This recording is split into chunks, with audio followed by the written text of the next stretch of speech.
Join your host, Maddy Roche, as she brings you into a community of fee-only financial advisors who are successfully building profitable businesses that serve the next generation of clients. Learn from innovative advisors whose unique stories will inspire you to dream big and take action on your goals. Are you ready to live your best life and help your clients live theirs? Then you're in the right place. Hello, and welcome to episode 319 of XYPN Radio. I'm XYPN's Director of Brand and Buzz, Kelly Mormon, and I'm excited to interview XYPN Radio's very own host, Maddy Roche, on the podcast today. Maddy is not only XYPN's Senior Director of Member Success, a role in which she's entirely dedicated to helping XYPN's advisors be successful, but as XYPN's very first hire, she's also the most tenured member of the team. She's been part of XYPN since the very beginning, and today, she shares her experience navigating change and how she inspires and embraces change mentality in her own team. She offers advice on how to foster a positive company culture and how to preserve that culture within a rapidly growing company. And she shares what it's like to manage a team of managers, which she admits had a steep learning curve.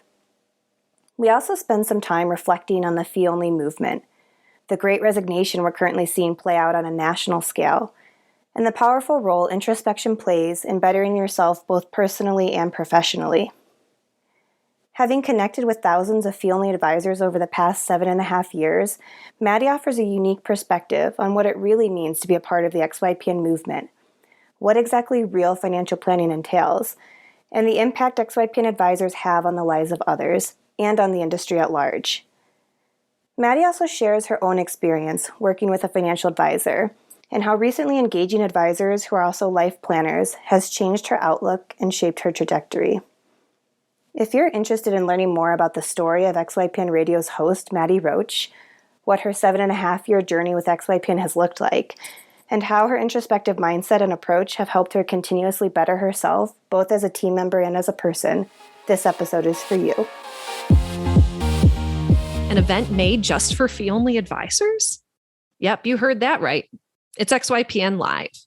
And with over 45 content sessions, 3 keynotes, a one-of-a-kind exhibit hall day, and networking opportunities galore, it's the game-changing event you've been looking for.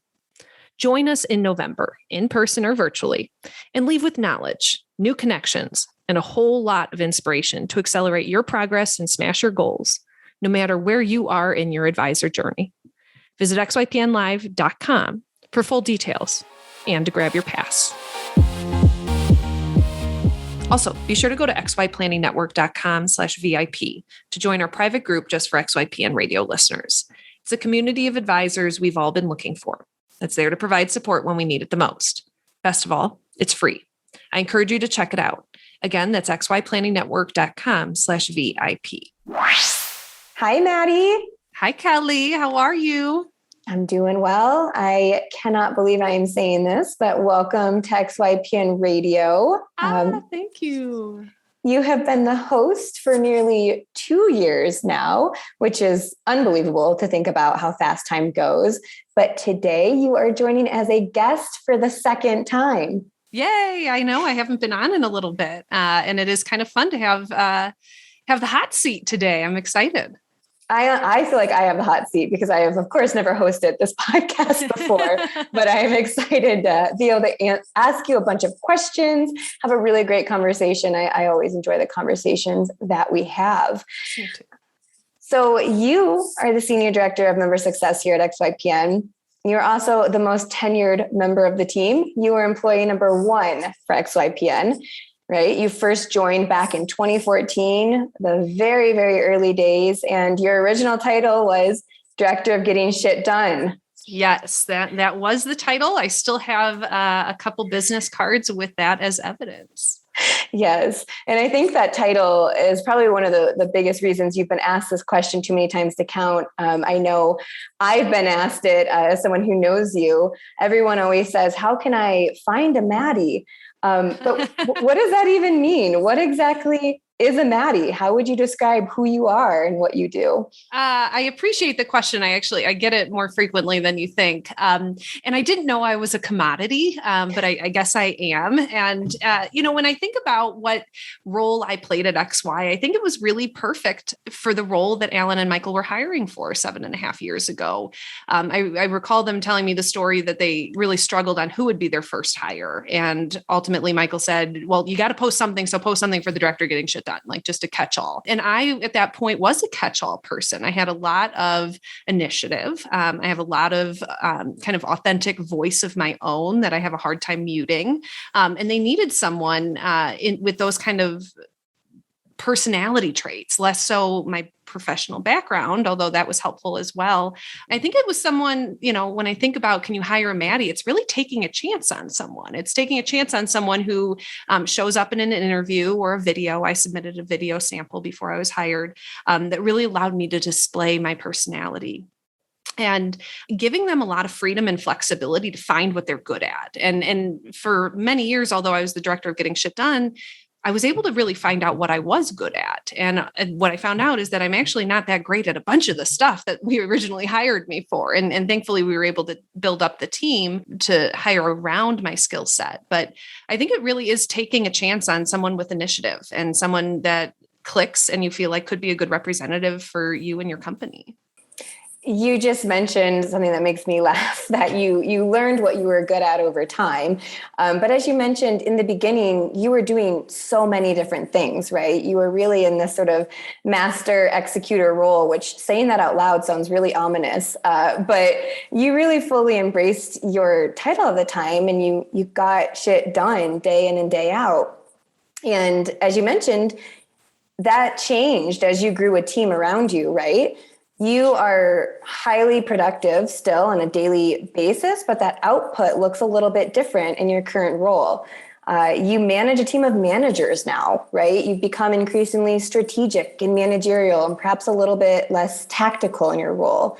Can you talk a little bit about how that dynamic is different and what it's like to manage a team of managers? Yeah, I appreciate the question, Kelly, because the job that I've had at XYPN has evolved so much. And I credit that also to the fact that XYPN has evolved so much. I joke sometimes that I'm still here because it's a new company every year. Every day. Every day. And you know it. But the change from doing the hard labor of kind of a startup environment. I mean, I look at the jobs that some of the teammates do now, and they're full-time jobs of tasks that I used to own. The newsletters that go out, I remember the mornings on Fridays, I'd be up early trying to hammer those out. I used to press the buttons to make sure members were paying their bills on time and things like that. That as I've elevated through XY, I was able to kind of find a position that worked well for me. And being a manager has always been something that I embrace and I take really seriously. And I've managed at XY for nearly 6 years. But managing managers of departments is a big professional jump for me. I could set strategy for one team, making sure our members were taken care of when I was the director of member success, setting up kind of the initiatives around reach out and how we handle and care for our members and keep our culture, to this leap that I've had to take to being a sounding board for people who are very capable, smarter than me, more understanding of their specific roles and departments than I am, has been so humbling. But it's also been really fun because I can consider them teammates as opposed to, direct kind of entry-level employees who I was used to managing. But managing managers means that I'm really not doing a lot. I'm not super maternalistic in how I manage them. I'm not in their day-to-day unless I need to be. And that is something that I've actually found is kind of a friction for me. Being a director of getting shit done at heart, I'm so used to seeing a problem and solving it and being scrappy with how we do it. And then trying to remind myself also that we have resources now. We have teammates and teams that are dedicated to solving some of the problems that I used to try to figure out on my own, has been a huge learning experience of trust. But it's also been so incredibly helpful to learn how other people and their skills can complement a company. Absolutely. We are rapidly growing as a team. Of course, there are so many more team members on board from when I started 3.5 years ago. And of course, from when you started 7.5 years ago.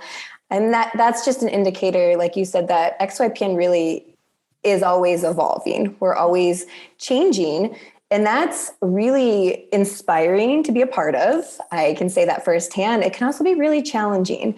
So very curious about how you embrace a change mentality. Does that come naturally for you, or did you sort of have to coach yourself around that? And then also, how do you encourage and coach your team members into embracing change, which can be really difficult for some people? It totally can be difficult for people. It can be tough for our members. I mean, anyone listening who's been following XY for a few years knows that we've changed a lot. And I think I take it for granted that I'm very used to the XYPN culture changing. In fact, I may be someone who flips out when it stops changing. That may actually make me uncomfortable. I'm not nearly as change driven and initiative driven as Alan is, but I've gotten very, very used to working in an environment that needs to stay flexible. And I tell and interview candidates with those questions in mind, that will you be comfortable if we change your role in 6 months to do something different? If I change the technology you're using, if I change the script you're saying,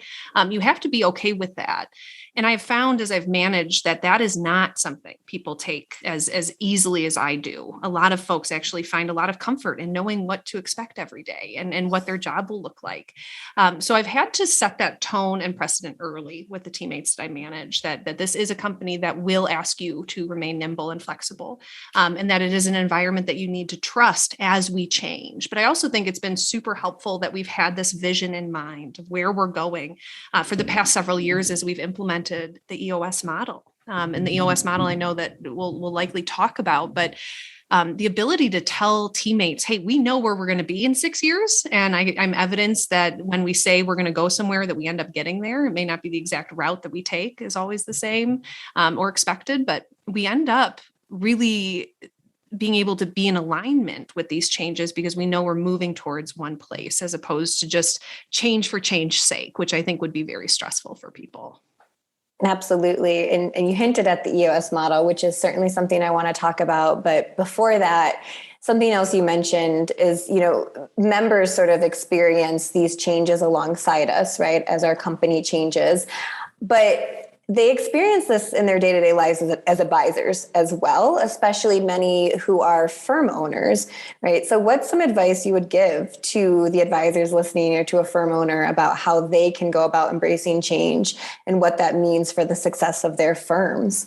Yeah, well, I think it really starts with knowing what you want to build. And, the hardest conversations I have are folks who end up building firms that they don't love and they don't want to be doing what they're doing. They didn't want a big enterprise business and now they're managing a number of people.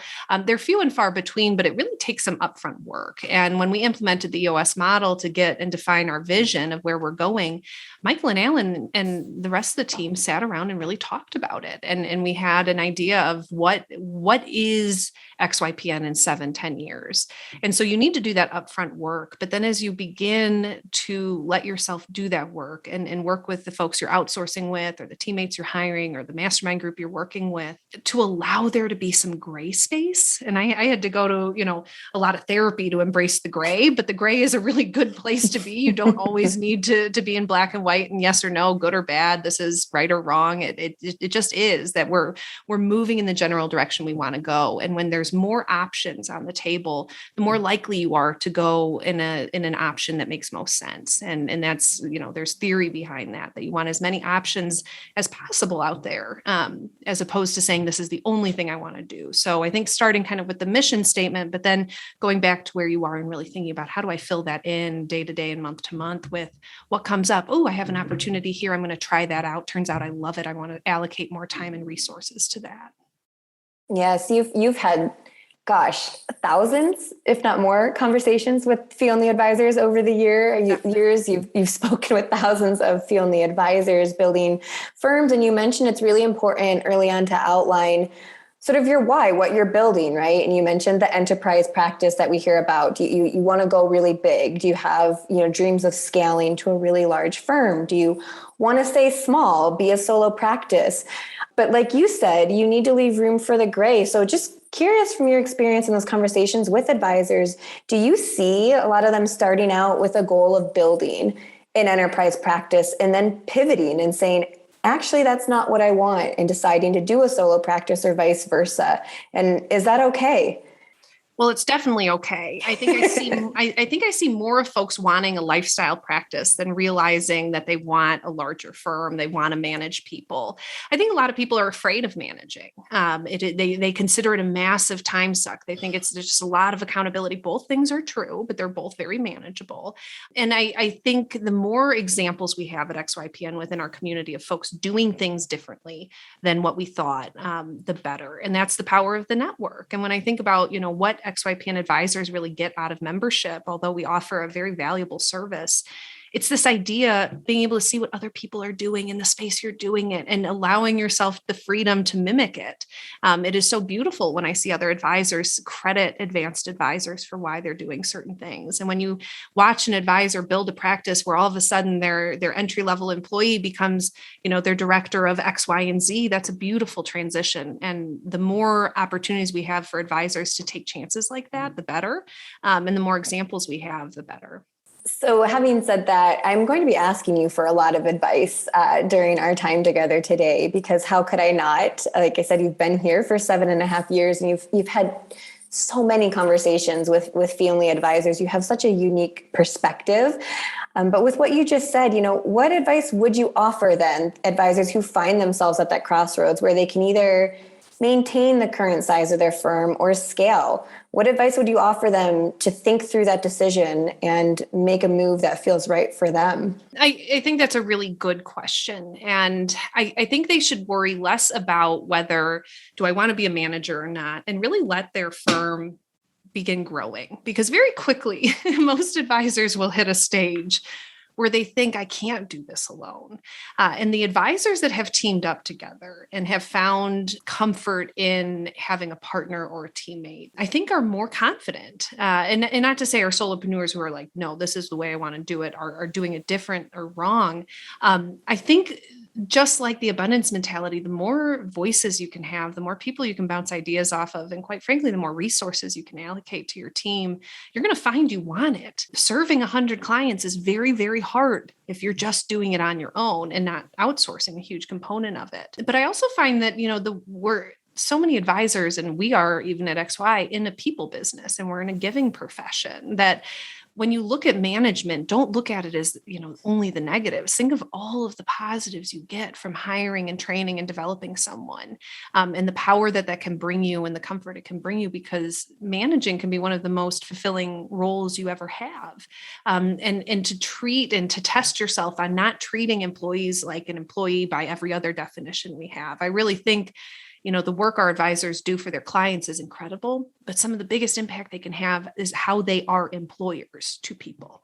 And their ability to employ is one of the best levers they can pull to make and effectuate change. What kind of gifts are you going to give your teammates? How are you going to treat them? How will you change their lives and their understanding of what work will be? Because as I think back about my XYPN career, it is so much how I was treated as an employee that has made me so committed to who I am here in the role I have. And when I see advisors adopting XYPN's benefits package or culture in their own and making it their own, that's when I really see how this is where we change the world, folks. If you have the ability to employ, I would leverage it. There's something very empowering about that. And I can't hear you talk about management and the role of a manager without, of course, coming back to EOS, which I said I wanted to come back to. You recently had Jerry Kaufman on, who is XYPN's very own EOS implementer. So you have a whole episode dedicated to the EOS model. But I'd be really curious to hear, this is one of the changes that XYPN has seen over the past several years. Can you talk a little bit about the EOS model and the changes that have come along with that in XYPN's world? Yeah, I know I've discussed it certainly on Jerry's podcast, but in other podcasts as well, that, The EOS model is a model, and that's what makes it so effective, is that it's actually a system. And none of the pieces of the system are that novel. It isn't unusual for a firm owner or a business owner to need to track top metrics of their businesses. That's not unusual. It's the model and the system that the EOS gives that I think gives a lot of comfort to people. And it gave a lot of comfort to me as a manager that all of a sudden I was asked to take time every quarter to set up the goals for my team in line with the goals of our larger company. I'm asked to review a scorecard on a weekly basis. I'm asked to talk about people headlines that bubbles up all sorts of different topics during a conversation. I'm asked to meet with my teams on multiple occasions throughout the week, both in individual capacities as well as group capacities. The ability to kind of sit on a cadence to me was the most impactful. And I know I've said this on the podcast before, that the cadence of the quarterly rhythm is actually what I think was most effective for me personally and professionally, that every quarter I can kind of sit back for a couple hours at my dining room table and plan out my quarter, both professionally and personally. And I think that is a really good thing for advisors to do early on, because it's you aren't biting off more than you can chew. You're looking at a 90-day increment. What do I need to do in 90 days to move the needle forward? And that comfort of knowing I have a regular ability to check in on my company and my teams has major impact at XY. So much of what you said about the EOS model, it feels like it applies ubiquitously, regardless of where you are in a stage of business. So just curious, would you say that the EOS model could be used for a solo practice as effectively as it could be used for a enterprise firm with a lot of different team members? Absolutely. And I'm always surprised when Jerry reminds me the EOS system, the entrepreneurial operating system, is actually intended for companies of 10 or more. Because I'm like, no, Jerry, it's perfect for our XYPN solo advisors.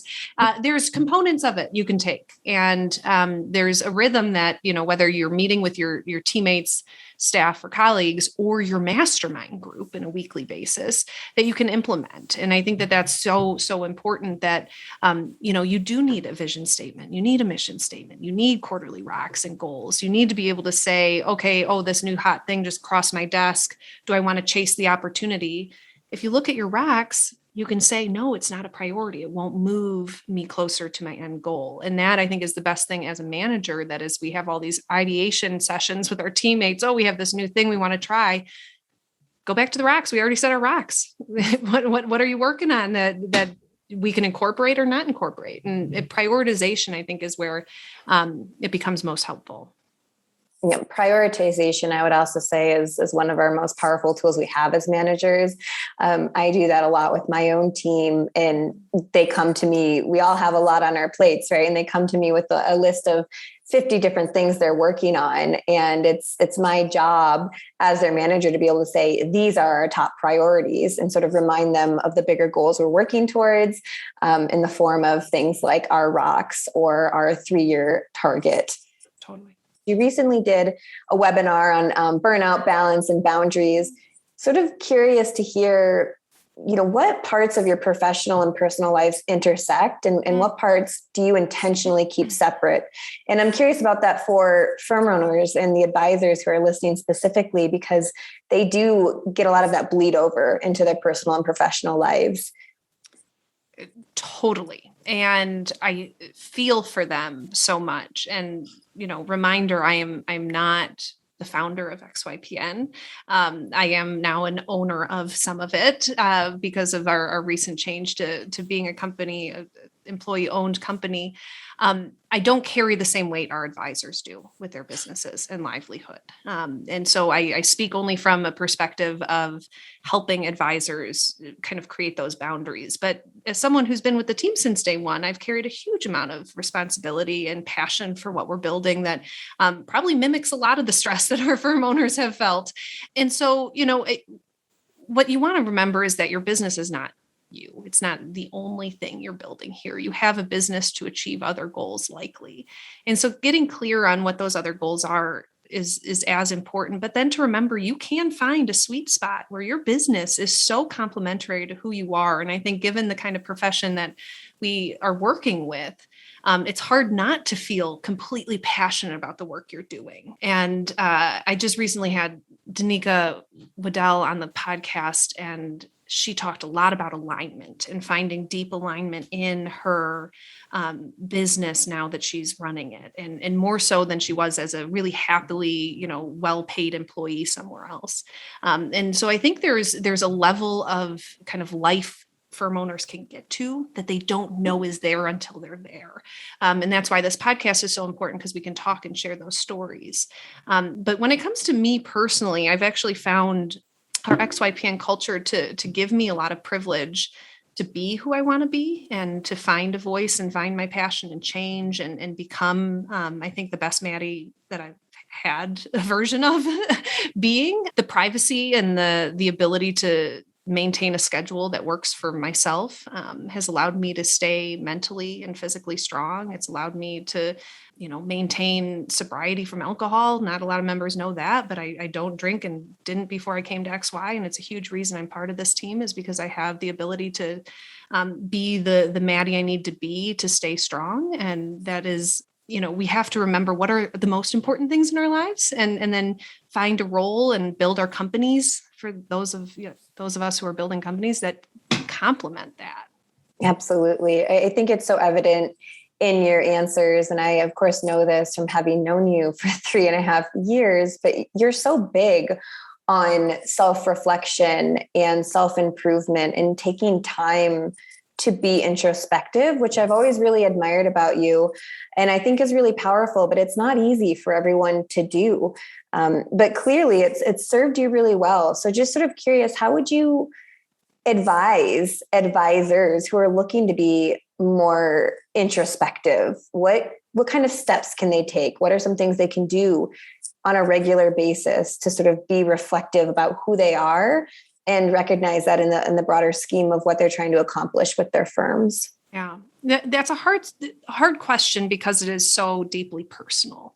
And we all have baggage that weighs us down, different amounts and at different times. And we all have a mental health and wellness that's different from one another. And so kind of the life that we're given, and it can get esoteric at times when I think about it, but to me, I have a deep connection to my mortality. I have a deep connection to this being my one chance to feel, breathe, love, touch, experience, run, scream, be myself that I will ever have. I may be reincarnated into my cat, who has shown up a few times on this call already, but I'm not that yet. And so that's my personal journey. And that has been a leading reason why I come so strongly as Maddy all the time. And I'm humored when people are like, "Oh, you're so Maddy in and out of work." And it's like, oh my gosh, can I be anything other than that? But that doesn't roll with everyone. Not everyone is on that kind of frequency, and you don't have to be.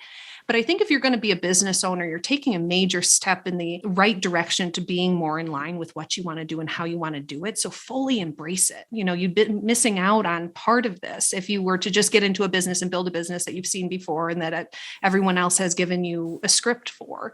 You really want to build what is true and authentic to you. If you really want to work with a certain type of person, you should go really work with them and find a way to do it. And I think keeping people around and that are higher on that level of understanding than you are is always important. We are the people that we surround ourselves around, and finding people who speak about life in a way I've never heard before just opens and breaks me open. It allows me to think about life in a different way. And so I read a lot, I meditate a lot, I do body work a lot. And that's out of just complete honor of my one sack of bones and skin that I'm given right now. Yes, this was one of the questions I wanted to ask you, and you just fed it to me perfectly when you said you read a lot, and specifically thinking about sort of this self-improvement, self-reflection, introspective piece. What are some of the most powerful books you've read that you would recommend to others looking to be more introspective? Yeah. I mean, during the pandemic, I hosted meditation every day for a whole year with our members. And there was a group of us that came together and met regularly. And through that, I was able to learn a whole bunch of new thought leaders in the space. But Pema Chodron, any of her books, When Things Fall Apart, are some of the most beautiful books I've ever read. It's interesting to have gone from you're employee number one, and now there are almost 100 of us on Team XYPN, right? We've grown that much over the past 7.5 years, and we will continue to grow. But you mentioned that we've always stayed true to our culture, and that's been really important. How do you do that? How do you think we were able to achieve that? Because not every company can say that they didn't sacrifice their culture along the way. Is there one key, or are there a few different pieces that have allowed us to do that? I think it was an EOS activity to define your core values. And core values are good for us to have individually and as professionals, especially as managers. I kind of have my professional leadership philosophy I talked about in the podcast a few years ago that I still go back to in terms of how I want to show up as a manager. But the core values that XYPN have are the purpose of them is that they never change. And we joke sometimes that we want to add this like forever changing core value. And Alan's like, no, we can't, because at some point we won't change, and it can't be a core value because we can't have core values change. And so, mission driven, be well, being you, get shit done. Those are all the core values that they sat around the table and decided around early on that our existing team, when they set that, were really embodying, and they were the parts of our culture that they didn't want to lose. And I cite our core values on a daily basis in any interaction. I can think about, that's an example of mission driven, or win together, lose together.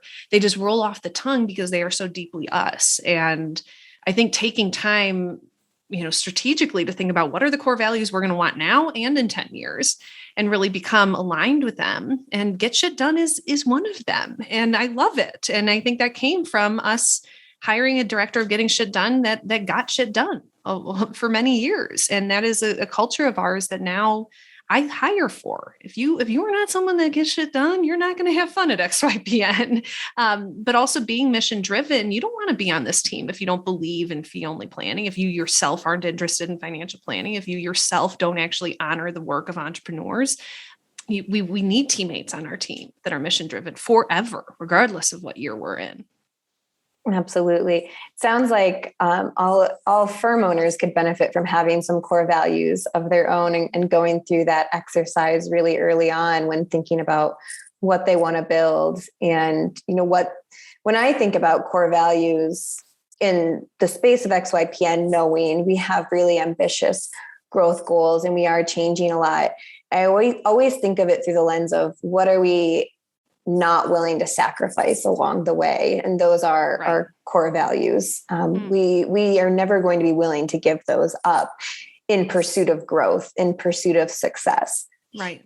Oh, that thanks for that language, because that is exactly what it is, do the right thing is our fifth one. And we're never going to not want to do the right thing. And it really helps managing much easier, because you can ask yourself, are the teammates embodying these principles? And all of a sudden, if they're not, it's very easy to say, not the right seat, not the right bus to be on. Absolutely. That is exactly one of the things I love about things like core values and sort of thinking about company culture. It's a decision-making framework, and it gives you a tool to be able to effectively make business decisions, like you said. Who's the right fit for your team? Should we do X or Y? Is this sort of on brand and on culture for us? And so I really like reminding people, because core values can feel a little more out there or nebulous to some people, but it's actually really tactical. And like I said, can be used as a decision-making framework. And that's how we use them. Totally. So we've talked a lot about change and evolution and how much XYPN has changed since 2014 when it was founded. But besides culture, anything else that stayed the same?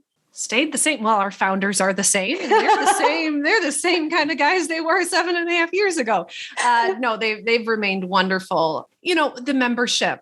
We had badass members when we started, and we have badass members now. And I've always kind of thought, we're going to run out of these like nice, sweet, wonderful members. And then we're going to start getting a bunch of people that aren't. And it just hasn't happened. And it makes being a manager of a membership network very, very easy when I get to tell people we're in an environment where our clients, our members like us.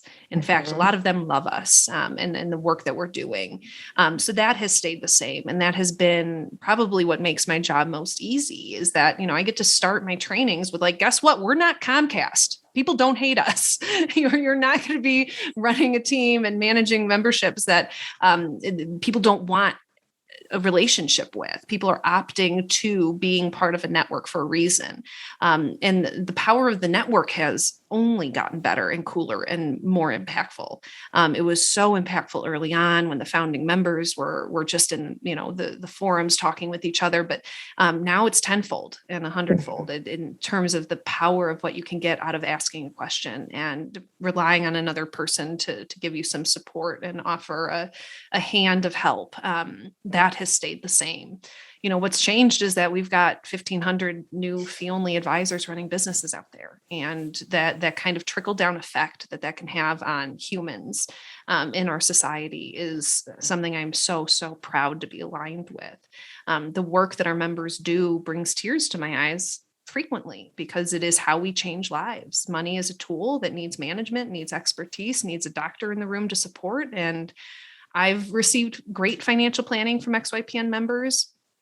Some of them are my dear friends. Some of them have become mentors, and they have done really, really incredible work. And I just honor all of the members that want to be in this profession. It's not easy. You carry a lot. You're being asked to do really hard work on behalf of your clients, not just technical, but emotional.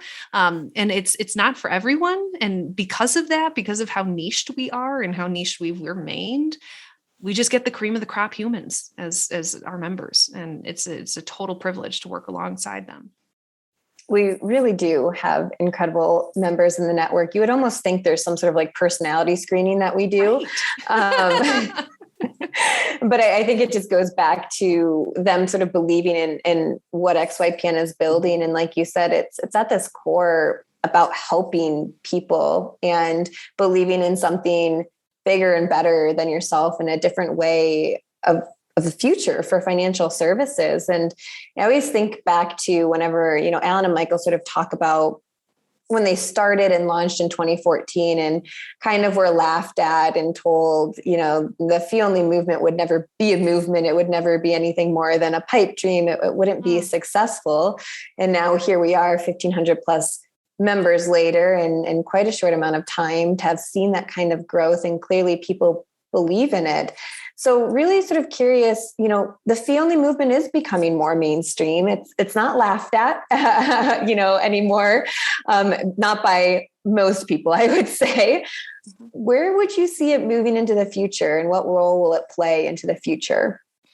It's the fee-only space, but I think it's the impact XY is having is the serving of the underserved that is so special to XY. We're not only doing it in the right way, via the fee-only model, but we're opening doors to financial planning to people who have never had it. And we're creating access points for people who have never had the privilege of having financial advisors in their corner. And that is where we really move the needle forward. And so every time, we talk about niche, but think about the niches that are allowed and able to now be served because we have advisors dedicating themselves to this, from transgender and queer folk to Black and brown folk to firefighters in New York post September 11th. I mean, we have different representation around the country of types of people that get access to not just financial planning, but great fee-only financial planning. Absolutely. I'd be curious to hear from you. You've had a lot of conversations with career changers or transitioners who moved away from a broker-dealer space into the fee-only space. Are there any recurring themes of sort of what pushed them to make the move, or what drew them to the fee-only space to begin with? Is it a lot of what you've just shared that you really want to do things differently and help people? Or what is it exactly? Yeah, I think it's, it's less, It's much more of that people weren't able to serve the kind of people they want in those models. And, being fee only or not fee only, if you're not fee only, it's not the worst thing in the world. It's, do you have asset minimums? Do you have quotas you have to meet?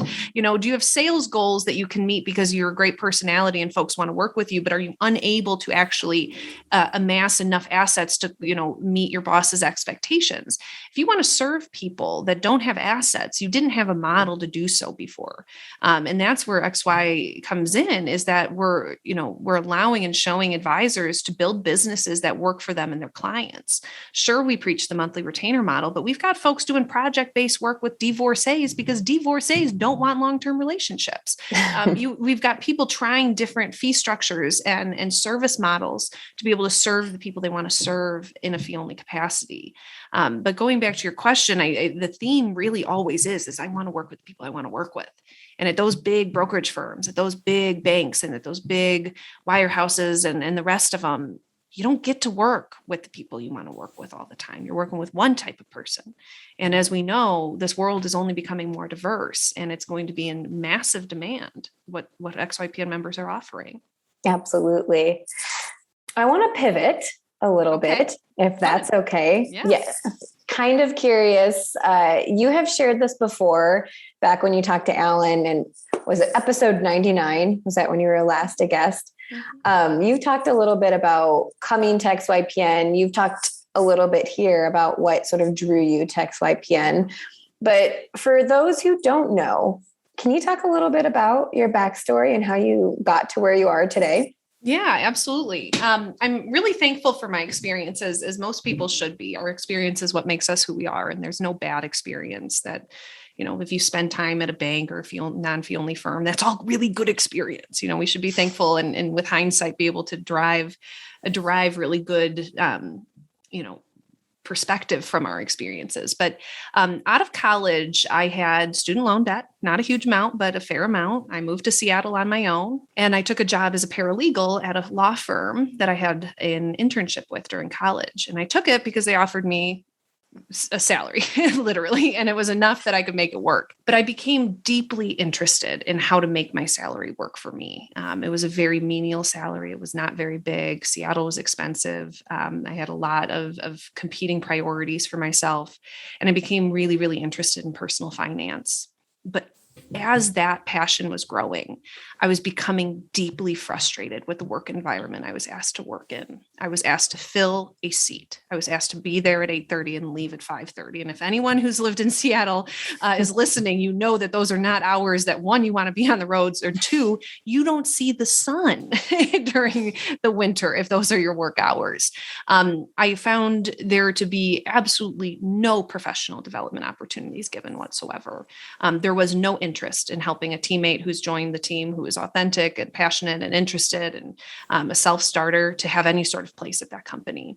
And, although I deeply respect the attorneys I work with, I'm still friends with them and adore them.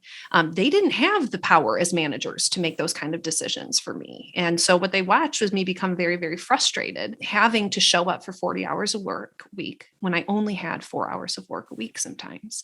And when Alan told me that, one, this was a virtual job, but two, it was flexible work schedule, meaning I work when I work, I was willing to take a pay cut, and I was willing to jump and lose 25% of my salary to come over to XY when we first started. I wanted so badly to be on my own schedule. I needed it. My body needed it. My mind needed it. And I am so forever grateful that on Monday mornings, I can start how I want. And that isn't an option when you're working a 9-to-5 job. And, I push a lot of my friends, and COVID thankfully has given a lot of people some perspective that you can get your work done virtually and you can get it done on a different schedule. I've pushed friends to ask for that at work. Is there a reason I'm here at 8 a.m. if we don't have client meetings till 10? If I stay late, can I come in late? I mean, there's a human element here, that the schedule that we as society and capitalism has put on us does not work. This 40-hour work week benefits only some, and it certainly doesn't benefit 24-year-olds that are passionate and driven and want to do cool stuff. And so I felt physically very, very uncomfortable with the role I was in. One, I had to, wear high heels and look a certain way and sit at a desk and, bow down to the executives above me, that I just think is terrible. But I started a blog and I found that, wow, when I wake up at 4 a.m. and blog about balling on a budget, literally that was the name of my blog. When I write to my peers in my authentic Maddy voice about what it's like to manage a budget and pay off student loans and, go to Goodwill to find great clothes as opposed to buying new because it's good for the environment, things like that, it was coming to me. And that was my first taste of flow. And I always stayed very busy. I managed to fit into the busy schedule coaching a mock trial team for 6 years in Seattle, where I was also in flow. So I found this, massive issue between my work environment personality at the law firm and who I was when I got to be in my flow state with the people and doing the things I wanted to do. I knew there was something better out there. And so I networked. I went to as many things as I could. Blogging, I signed up for the CFP curriculum. I started just chasing this instinct that I've got a different move out here and one day it's going to be presented to me. And sure enough, it was. And through a mentor, I was introduced to Alan and Michael. I applied for the job and got it and quit my job. It was the best change ever. And they shipped me a Chromebook and I worked out of my little bedroom in my apartment and the rest is history. But I knew that there was something better and I crafted time in my schedule to allow myself to continually taste what it felt like to be appreciated and seen and flexing the muscles I wanted to flex during my extracurricular activities, that I didn't lose my passion. And I think had I not built in enough time to, and I think that's good advice for anyone out there in tough jobs is like, you got to give yourself a couple hours where you're doing what you love. Every Saturday I was working at a food bank and handing bags out to our homeless people and developing relationships and becoming a personality and a face to that organization, because that was what I wanted to do. I wanted to make people feel good, and I wasn't doing it at work. So it was my responsibility to find time outside of my schedule to do it. So much of your experience is reminiscent of so many of our members' stories, right? Of feeling sort of that frustration, reassessing sort of your current situation, right? You have maybe a steady paycheck and what by someone else's standards might look like a really good job, but it's not fulfilling you any longer. And it can be really hard to take that leap. Like you said, you took a pay cut, and that is the case for a lot of the firm owners, the members who start launching their own firms, right? They are sort of taking a risk on themselves. They're believing in something better, like you said you did. And it is just really inspiring. And the other, thing that's reminiscent for me and just bringing up really common language I've been hearing, they're talking about this great resignation. Have you sort of heard that that's happening? I love it. Oh my gosh. The great resignation, right? And this was brought about by the pandemic and people really being introduced to a new way of working. And as a result, they are pushing back against their employer's standards, and they're questioning things that they weren't questioning before. And they're demanding sort of a better work environment. Totally. And I've just been sort of amazed watching this, right? Because people are resigning left and right from positions, and they're sort of becoming uncompromising in what it's essentially like their core values, right? Like, I'm not willing to sacrifice this any longer for a paycheck. And it's just, I don't know how you felt watching it, but for me, it's been really inspiring. And at the same time, I feel really thankful that I'm at an employer that does treat us so well to begin with. So I'm not having to sort of grapple with these kinds of questions. Totally. And my friends joke with me that I can't have a professional conversation that doesn't result in me being like, well, guess you're going to have to leave your job. I really believe, and I think it was the perspective I didn't have when I was working at the law firm, that I was employable. I had so many skills that could have been used at different companies, but I really felt this track. I was tracked with my whole life of like, okay, this is how you got to do it. You got to apply for jobs. You got to sit in the seat and do it. And what I learned at XY, working with entrepreneurs, is that any of my friends, any of us listening, could write down our skill set and go market ourselves. And that did not hit me until I was at XY. And now that's the perspective I want to share with all young people is flex the muscles that you have that you're good at, because people are going to need it in their financial planning firms or their other small businesses. The more you can be in touch with what you're really good at and you can talk about that, you're going to be hireable. What you don't want to do is sit on Indeed and apply for job after job after job after job, hoping that you're a fit for a company. You go find that the company is a fit for you, and that it's an organization you feel good about. But I'm so thankful we're demanding new things among our employers. And I'm so thankful to have been on the other side of the line, having worked for an employer that put me first for 7 years, and has allowed me freedom and flexibility to be who I am. I so love how you just sort of reframed the hiring process, and that I think it sort of used to be common when applying for jobs that people looked at the employer as the prize instead of themselves. Something else you had mentioned when talking about your trajectory to XYPN was, I love it, Falling on a Budget. Is that right? The name of your blog? Yep. And you talked about this budget you created for yourself, but you now have a financial planner. I don't remember how long you've been working with a financial planner, but would be curious to sort of hear, at what point did you realize you needed one? And how has your life and sort of money philosophy changed since starting to work with a financial planner? Good question. I worked with a financial planner for a number of years when I started at XY. Within a couple of years, I signed up. I'm lucky because money is a hobby of mine. It always has been. I know exactly how much I have. I can tell you what my net worth is even before the financial planner did. But what I really have always loved is having a team Maddy. I like having a team of experts in my corner. I have great relationships with my doctors and my shrinks and my financial planners and my mentors. I'm one that enjoys being coached. I'm one that enjoys being held accountable.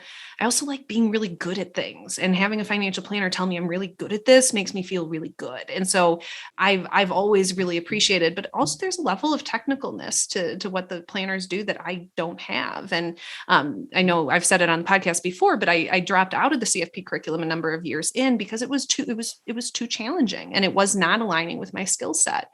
I don't really know or want to know how to do a lot of what our planners do. And so early on, the relationship was very much about making sure that I was where I needed to be, that I was advocating for myself, and being told that I'm allowed to go do some of the things I want to do. And I took, as that planner raised her fees, and as I realized I just need to coast for a couple of years because I got into a really, a good rhythm with where I was.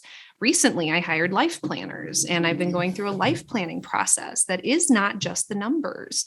And so we're no longer talking about just my net worth or where these investments go, although that's a part of it. A few years back, I came out, and as a gay woman, I've been able to now build a life with my financial planners that are way more in alignment with who I am now than I was 6 years ago.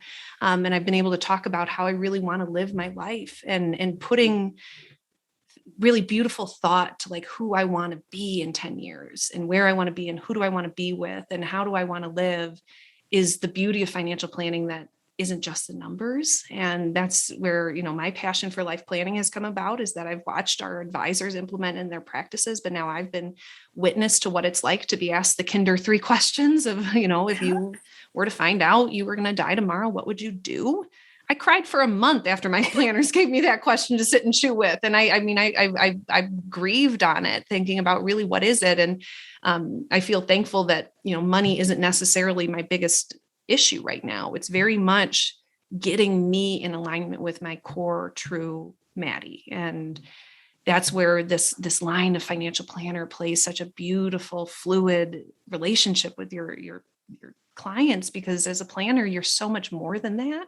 And you can have such a different impact. And no one's trying to be a therapist here, but you really can have a massive impact on the success and happiness of your clients when you open the books to questions like the Kinder 3 and the softer side of what money does for people.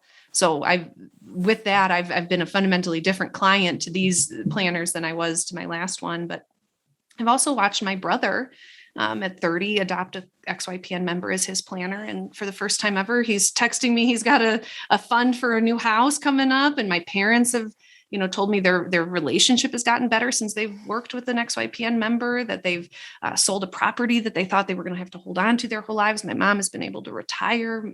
My dad sleeps well at night. So, my core family, my nuclear family has benefited tremendously from taking on advice from a planner. And I think it takes testimonials like someone who's experienced real financial planning to tell other people that they deserve it, because it is so foreign to so many people still. And that's where XY is going to make the biggest impact, is that we're going to have more and more people talking about real financial planning as we go on. Curious for you, you just spoke about how you work with life planners now. So I'm assuming they're certified through the Kinder life planning, which I've been curious to learn more about. Were you specifically looking for life planners then the second time around when you were looking to employ a financial planner? Yeah, I was looking for expertise around employee stock options, because we've been given some through XY. I was looking for folks that were inclusive to the queer community. And I was looking for folks that did life planning, because I knew I wanted to do that kind of work. And I interviewed a number of our beautiful, wonderful XYPN members, and writing an email saying that I wasn't going to use their services broke my heart, because I would use all of them if I could. But it really was something I was looking for. And what I've uncovered in life planning is that money isn't actually what I'm chasing. And what a gift to get at 34 years or 33 years old, to be able to say, I'm actually not hunting down the $1 million salary. I'm hunting down a really where I'm at right now, which is the ability to have sacred time on my own, and a profession that gives me positive reinforcement for who I am and to make an impact. And life planning, I don't think I would have gotten there had I not gone through those 3 questions.